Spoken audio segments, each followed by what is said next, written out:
Deleting emails on Gmail is a simple process and helps keep your inbox organized. Start by logging into your Gmail account, either on a web browser or the Gmail app. In your inbox, find the emails you wish to delete.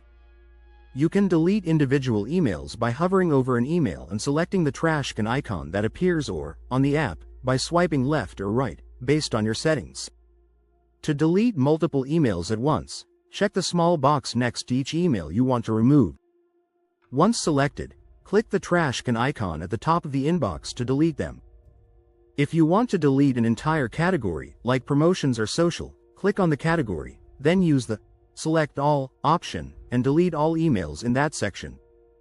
Deleted emails move to the Trash folder, where they remain for a few days before Gmail permanently removes them. If you want to delete them right away, go to the Trash folder and select Empty Trash to clear it.